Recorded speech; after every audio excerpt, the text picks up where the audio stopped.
The first week of the NFL season has concluded, and I will say it's been a pretty awesome week of football, ladies and gentlemen.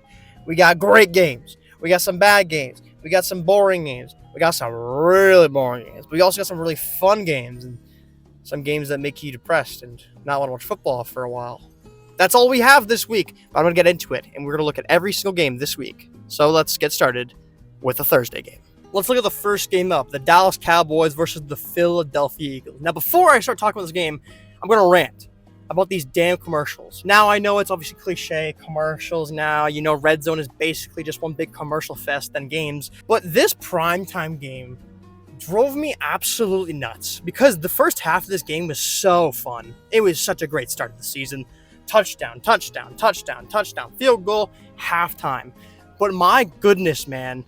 There was so many times where it was like a 1 minute drive commercial, 1 minute drive commercial, 1 minute drive listen, no one gives a about these commercials. I know the executives are watching these videos. I know they are. Of course they are. Why wouldn't they? No one gives a about them. They want to watch football. They didn't wait 6 months to watch commercials, especially when there's a rain delay game. And they just put on commercials after a 20-minute delay, 1 minute drive commercials. Yeah, that's what everyone wants. Yeah.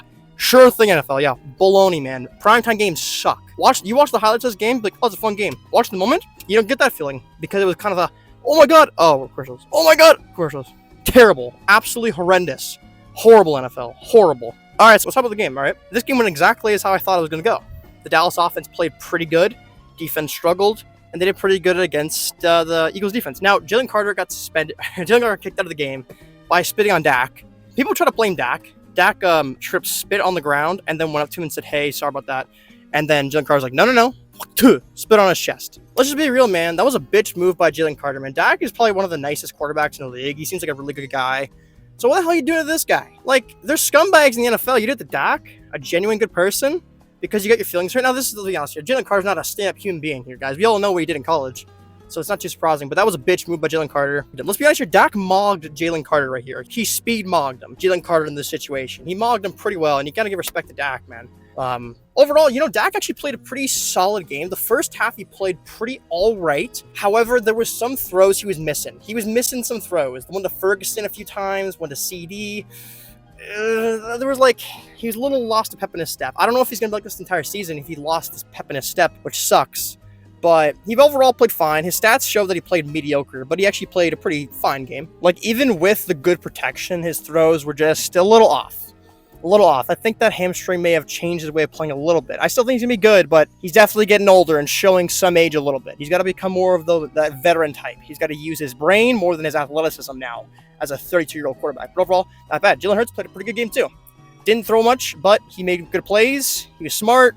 Can't say much more. The running backs. Javonte Williams actually played pretty decent. Miles Sanders sucks. He just sucks. I don't care about the 50-yard run. I know damn well some people watching this game when they saw that 50-yard run, like, oh my god, Miles Sanders is so good. He's so good. Dude, that hole was so wide open. That hole was so big. It was like an adult actress's hole. It was so wide open. Unbelievably wide open. Thousands of running backs get that. Running backs who couldn't even make it into college would get that run. And then he showed what he really was when he fumbled the ball. So, Jaden Blue should have been the backup here. Javonte Williams should have been starting. I want to talk about Saquon Barkley. Saquon Barkley had a very strange game. And, in the second half, he kind of got shut down. But I don't think he played that great. Even in the first half. He had 50 yards, averaging 5 yards carry, a touchdown. That's a very good first half for any running back. But I'm watching this guy play. And it looked like he wasn't as springy or strong bursting out of the holes as he was last year. And last time he played a game was against the Chiefs, and the Chiefs did shut him down in the Super Bowl. But he kind of looked like DeAndre Swift on the Eagles, where he was averaging 5 yards a carry. There's a few times where I thought he was going to burst off for a 15, 20-yard run, but he just got 5 yards. And of course, 5 yards run is a very good run. But felt like he didn't have much spring. Didn't have much spring and explosiveness and strength as he usually does. But I could be wrong. Thought he could play it a little bit better. But still, Dallas's run defense still played pretty bad. If only they had a guy who could stop the run and rush the passer. I wonder who that could be. This game ended after the rain delay. Let's be honest here. The game was all firing all cylinders. Points. Rain delay happened. Gone for 40 minutes. Came back. 0 points scored. And it's not a coincidence that the pass rush was doing so much better. The first half, no pass rush. Then when the rain delay happened, Dak was getting pressured. Jalen Hurts was getting pressured. And these were two lines that were playing really good. So it goes to show that I think a lot of the guys were checked out. Even CD dropped like 3 balls. That was just brutal. Except for Dak. Dak actually threw some dimes in that last drive. But CD just kind of was on his game. Let's be honest here, man. But yeah, it was overall a alright game. Commercials ruined it. Also, the refs here were also atrocious. The refs were trying to make this about themselves. I hate when this happens, but the refs were trying to make this about themselves. We don't care. We don't care about your calls. Why are you calling Nolan Smith when he makes a great play? Horrible call. No one cares. Stop trying to make it about yourself. We didn't come here to watch you call penalties. Let them play the game. Unbelievable. Nice game. Que se demo os Chiefs. Vámonos la Chargers!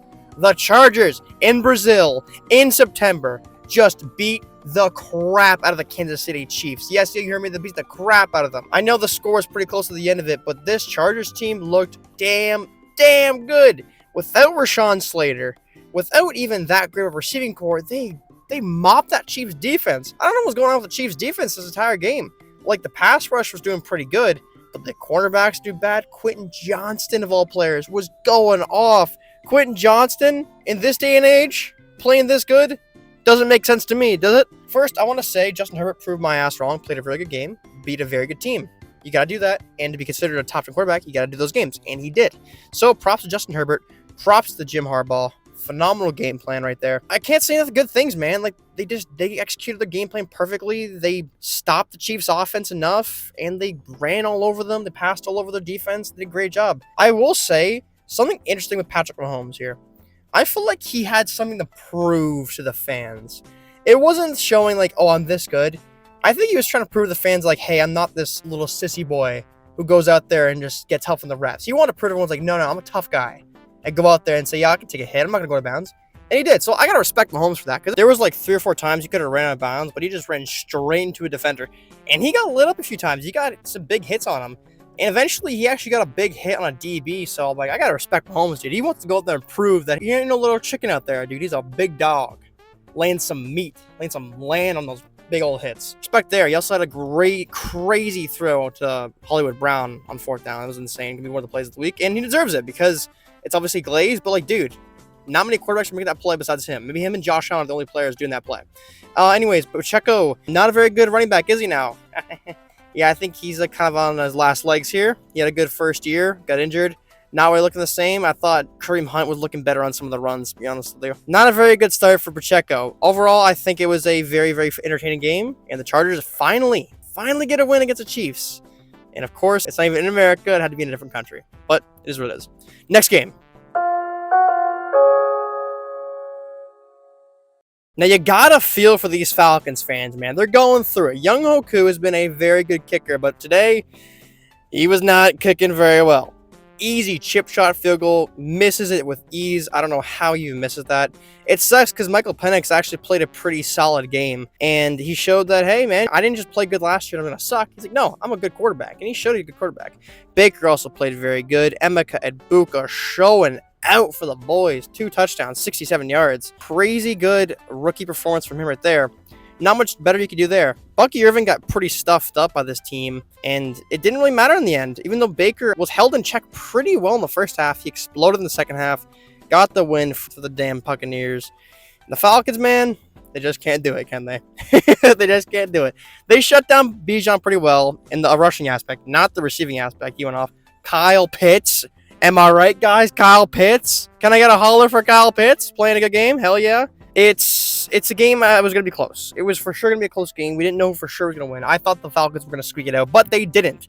And the Bucs prevail, winning this game. I was so close. I was so close to getting this game right. I picked the Jets to win, and damn, man, they were winning majority of this game. They were leading this game. But I forgot that Aaron Rodgers still got some juice left in the tank, don't he? Only 8 incompletions, 4 touchdowns, 136.7 passer rating in the big 2-5 all places. Unbelievable. Justin Fields actually played a pretty damn good game. He looked solid. He got the ball to the good players. I don't know why people are thinking that he's not going to get the ball to Garrett Wilson and Breece Hall. He knows they're good. He's aware of this stuff, man. Justin Fields ain't no idiot. He's a good football player sometimes. But overall, I thought the Jets played a very good offensively good game. Breece Hall went off. Justin Fields ran very well. He got the ball to the good players. Braylon Allen didn't do much. He actually played pretty rough. But they played very well, and they actually got some good sacks on Aaron Rodgers, but it wasn't enough. The secondary secondary struggled mightily. Sauce Gardner can only do so much without his boy DJ Reed there. And the Steelers, offensively, looked amazing. Defensively, though, they didn't look that good. There's only so much you can do with TJ Watt and Alex Highsmith, man. Now, Jalen Ramsey played a very good game, but overall, that D-line didn't do much. You got TJ Watt, Cameron Hayward, Alex Highsmith. They played all right, but against the Jets, you got to do better than that, man. I don't tell you. The Jets are a pretty mid-team. Probably mid-team. Who knows? Maybe they go 10-7. I don't know. Probably won't. If they do, that'd be really funny. But I don't think they will. And, yeah, I got to say a good performance from both teams, but Steelers win. Wow. I picked this team to go 3-14 this year, and I thought that was a bit of a stretch. But after watching this game, nope, not a stretch at all. The Colts, with Daniel Jones, beat the crap out of the Miami Dolphins. 33-8. Tua looked absolutely horrible. Daniel Jones looked good. What? Daniel Jones looking good on a different team? Who would have thought? Damn, the Colts look so damn sharp today. They actually play good defense for once. My goodness, it took them a year. They got good players getting sacks. They had their receivers doing great things. Tyler Warren looked like a stud. Michael Pittman's back to form. Alec Pierce, Adonai Mitchell, Josh Downs, all those guys. There's so many receivers on this team that can do very well. Looking at the AFC South, it's early. It's week 1. It's not a very good division. Could the Colts, could they do it? I'm not saying they will. I'm not getting too crazy here, guys, but could the Colts win the division? I'm not going to say anything else yet, but you know what? It's not impossible. It's not impossible, man. That's a decent team they got there. Daniel Jones can play fine. They may have a similar run to the Giants, but they went 9-8. I'm just saying. Not saying for sure. I'm just saying it could happen. All right. God damn, man. Bryce Young, my dog, Bryce Young. I love you. I love you, Bryce. You can't be doing this against the Jaguars. You can't. You can have a few games like this, man. If it's against, the Chiefs or the Bills, the Jaguars defense, who do they got in the secondary that's going to cause you nightmares, man? Obviously, Josh Hines-Allen and Trevor Walker are good players, but 17 incompletions, 2 interceptions, a 49 pass rating, and a fumble. Come on, man. You were sharp late in the year. You got to keep that momentum going, man. Come on, Bryce. Lock in. Lock in, Bryce. Goddamn. Even Chuba Hubbard got shut down pretty well. They didn't even really use Rico Dowdle and Trevor Etienne that much. Ted McMillan, he had a fine game. Not a bad start for the rookie. Trevor Lawrence, he played all right. Travis Etienne turned back the clock 1 year exactly and is playing some fucking good football, guys. Damn. Brendan Strange, Dimey Brown, Travis Hunter. They didn't even use Brian Thomas. They actually have a decent receiving core here on Jacksonville, man. I like the Dimey Brown trade. Brendan Strange looks like a solid tight end. Travis Hunter looked decent, and Brian Thomas is going to pop off eventually. We all know this. And, of course, that running back core is not bad. Take Bigsby's not bad.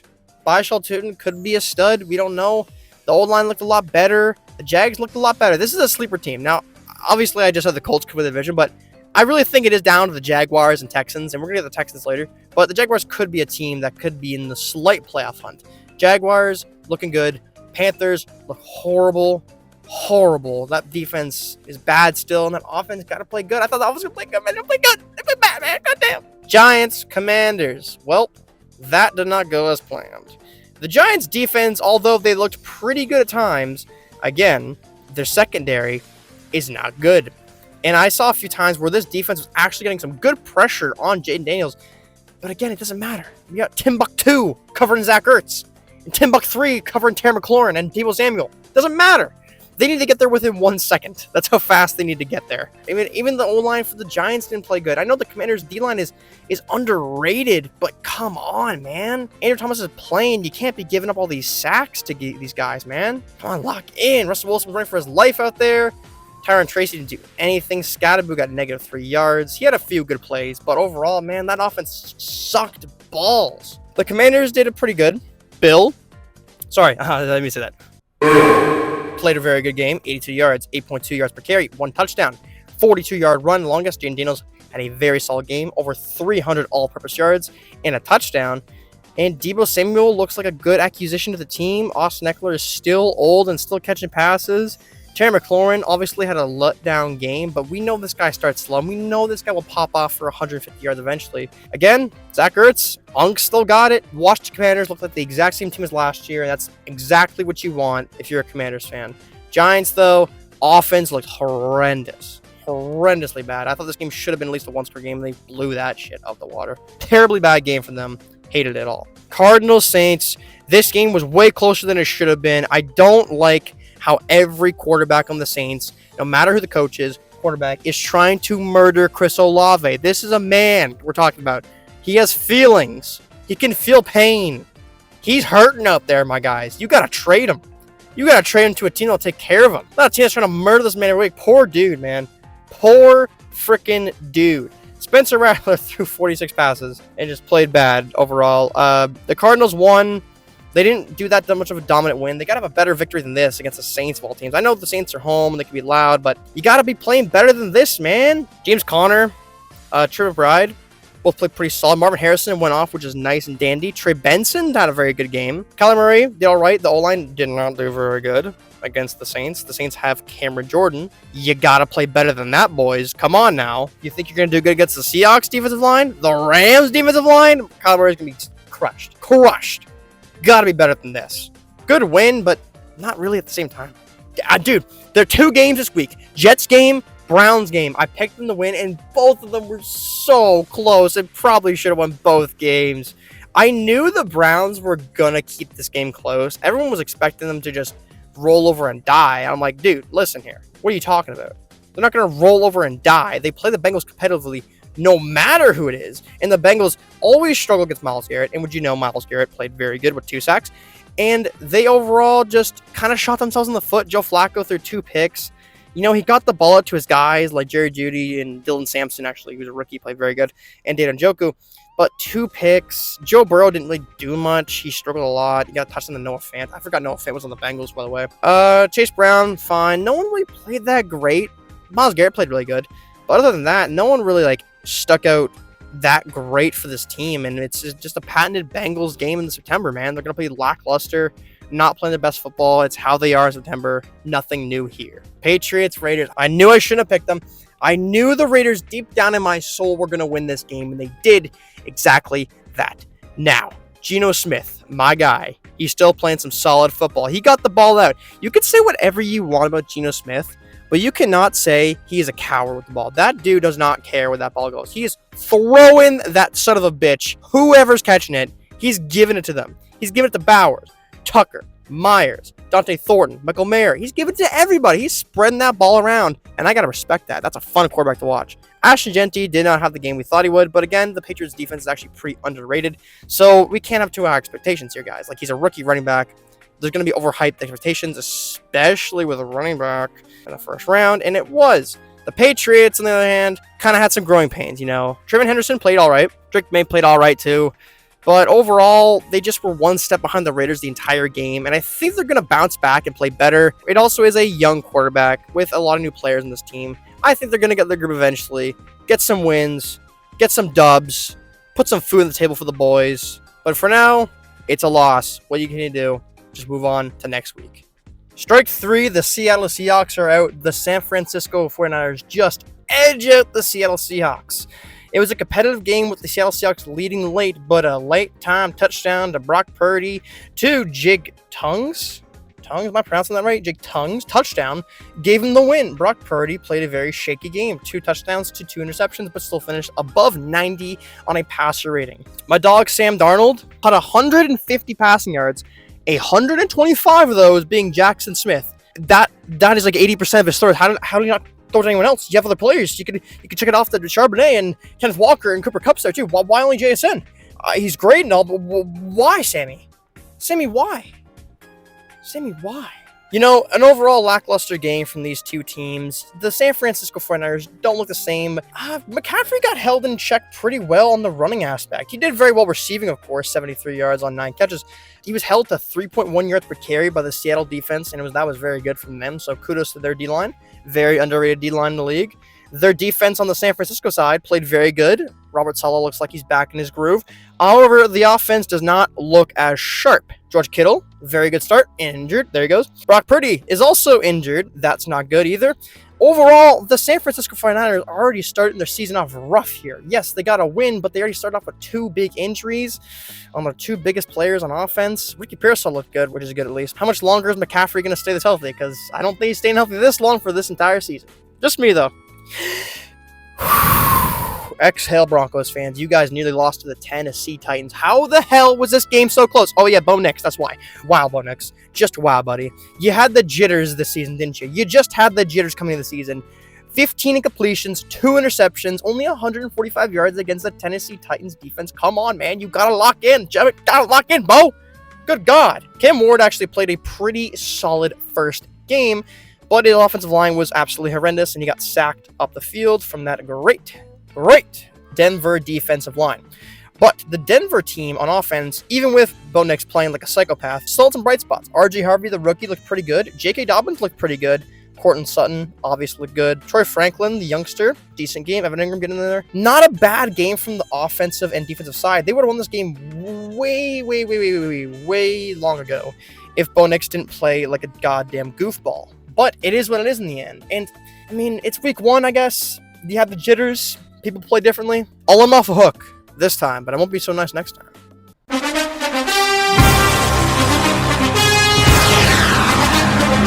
Los Angeles Rams versus the Houston Texans. This game did not go how I thought it was going to go. This game was pretty lackluster. 14-9, the final score. The Houston Texans didn't score a single touchdown, and they didn't score any points in the second half of this game. And who would have thought it? The Texans' O-line sucks. It still sucks. Now, it's the Rams' defensive line, which is a very good defensive line, so I'll cut them some slack. But they didn't really show any improvement. They look exactly the same as last year. Nick Chubb actually did decently, averaging 4.6 yards per carry on 13 carries, 60 yards. Not bad.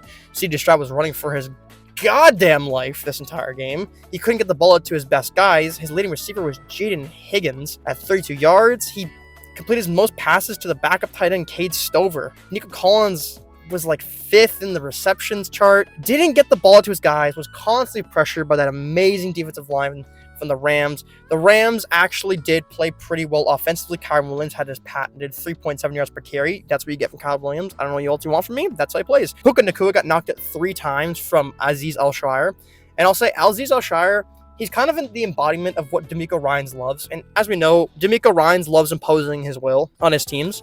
And he loves blitzkrieging. Now, blitzkrieging is a way of showing your dominance in a fight, you know? And DeMeco Ryans one of the best coaches in the league at doing that. And he imposes that will on to Azeez Al-Shaair. And Azeez Al-Shaair takes it too far and tries to take people's heads off. He did it last year with Trevor Lawrence. He did it this week with Puka. But Puka's just such a big dog, dude, that he gets back in there and drops 130 yards on 10 receptions because he had dog. Stafford played a solid game. Kyron Williams played pretty good. And overall, the Rams come out with the victory, holding down and shutting down this Texans offense. Next game. Oh boy, would you look at that? You get pressure on Jared Goff, and he folds up like a blanket, doesn't he? Wow. Just wow. This is exactly not how I thought the game was going to go. Yes, I thought the Packers were going to win, but I thought the Lions would at least put up some of a fight here. The Packers' defensive line just took over this game. The front 7 of the Packers is nasty. Even without Kenny Clark, it doesn't matter. Micah Parsons, instant impact. Would you expect that? Rashawn Gary looks great. Quay Walker, Edgerrin Cooper, those guys are phenomenal players. Harassing Jared Goff. Downright illegal harassment right there. Like, I felt uncomfortable watching this game, and I felt like I was going to call somebody and say, like, you got to stop this. This is illegal at this point. It was so bad. The offense of the Packers also played very good. They didn't get the ball to the rookie Matthew Golden, but it didn't matter. Jordan Love was zipping that ball to the boys, Wicks, Jaden Reed, Romeo Doubs, Tucker Kraft. Matthew Golden got some catches, but overall he wasn't that big of an impact. And Josh Jacobs had a game, but the Lions here got pressured heavily. Jahmyr Gibbs and Montgomery were held back to 2.3 yards per carry. Amon-Ra St. Brown, J-Mo were pretty big ghosts in this game. Laporta played pretty good, but other than that, they shut down this Lions defense. And if this is what it's like with Micah Parsons on this defensive line, the Packers are going to be really good. They're going to be a troublesome team here, guys. It's week 1, everybody. I know. I'm going to overreact. They look like the best team in the NFC. Also the NFC. They look like the best team in the NFC. I think they'd beat any team in the NFC right now. It's week 1, obviously. The next week, they could look absolutely horrible against Washington. But, you know, that's what overreactions are all about, baby. Am I right? Overall, Packers on top. Okay, before I talk about this game, because I got a lot to talk about this game, let me just show you this. You see that on the screen right there? You see that? Yeah, zoom in. 0.9. The Bills had a 0.9% chance of winning this game. You know how low that is? That is lower than teams that have had, like, I don't know, 21-point deficits coming back. 0.9. The Bills had a chance to win this game at 0.9%. What the hell were we doing out there? A bunch of freaking bums in the fourth quarter of the game playing like freaking awful, man. Terrible. Ruined my goddamn Sunday, that's for sure. I gotta start off with saying this. Derrick Henry, I can't blame him. You can't go up here and say Derrick Henry was the reason we lost. Are you insane? Because some people were saying that. Are you insane? He had 170 yards on 18 attempts with 2 touchdowns. Yes, was the fumble costly? Of course it was. He was our best player on the field. He was better than Lamar Jackson. Lamar Jackson played really good. He was our best player on the field. Don't you dare blame Derrick Henry. Don't you dare. And I'm going to say this. Jair Alexander. What the hell was that? You bum. How can you not cover Keon Coleman? His route running is freaking mediocre as hell. Derrick, I love you, but why did you have to fumble at the worst possible time? Oh my god. You know what's a fun fact with this? This was the first comeback with less than 4 minutes left, down 15 ever in NFL history. The first comeback with 4 minutes left, down 15, and that was my Baltimore Ravens, everybody, on live TV with good old Chris Collinsworth and Mike Tirico calling the game. You know what's worse than just losing to the Bills in the playoffs is, facing them in the season after you had a heartbreaking loss and blowing a 15-point lead. That is what's worse. I don't care what anyone says. It gets worse after that happens, for sure. When you outplay them for, 99% of the game and your team just makes a bunch of mistakes to lose. So many things had to go wrong for this win. After the game was over, I just realized that it was 4th and 2 when the Bills were down 15 with 3 minutes and 58 seconds left, when the ball got tipped near and caught by Keon Coleman. It was 4th and 2. A dead play. A dead play that would have killed the game. It would have been over. Keon Coleman caught it. He caught the ball. Oh my god. He caught the ball. Derrick Henry fumbles. Again, great game. You can't fumble there, Derrick. I'm sorry. Touchdown instantly. Failed the 2-point convert. Go for it, John. It's 4th and 3. John Harbaugh. You bum. What are you doing? Give the ball to Lamar. He's the best player in the league, you freaking weirdo. Good God, they got the ball back, and Jair Alexander, oh my God. Oh my God, Jair Alexander. Injuries have taken a toll on this man. Listen, I'm not shitting on Keon Coleman. He's a very good jump ball guy. He's fast. He's not a good route runner. He's not. He's a mediocre route runner, and he got freaking torched by Keon Coleman. He got torched by Keon Coleman. Oh my God. Oh my God. Oh my God, he got torched by Keon Coleman. And we lost. Matt Prater, he's 40 years old, bro. Old ass Matt Prater killed us, man. Oh my God, Tyler Luke missed a PAT as well. Oh my God, so many things had to go wrong. So many things had to collectively go wrong. Fumble, missed PAT, John Harbaugh's stupid play calling. Lamar Jackson made a few underthrows. The defense collapsing, everything. It had to all happen, and it did.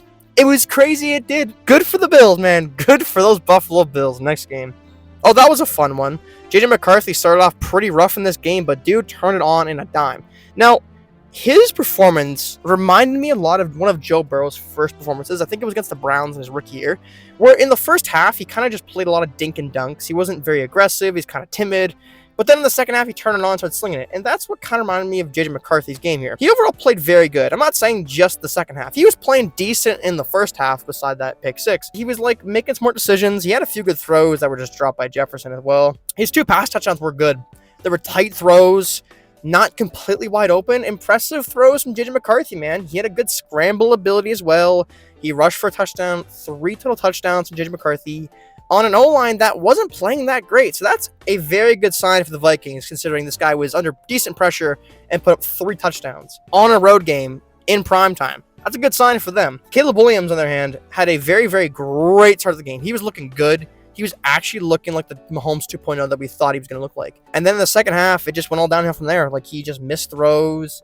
He wasn't very smart with his running ability. It didn't work as much. Brian Flores, man, the epitome of bend, don't break. He's unlike John Harbaugh, who definitely bends and will for sure break. Yeah, for sure break. They'll tell you that. Yeah, but Brian Flores' defense bended, didn't break, held strong. The offense locked in. Great win for the Minnesota Vikings. Heartbreaking loss of the Bears, but I still think Ben Johnson is miles ahead of Matt Eberflus as head coach, because that was the best they looked offensively in the last 2 years. And that is the video, ladies and gentlemen. That is week 1 of the NFL season. I will see you in a few days for the predictions of week 2. But until then, have a good day and goodbye. Go Ravens, I guess.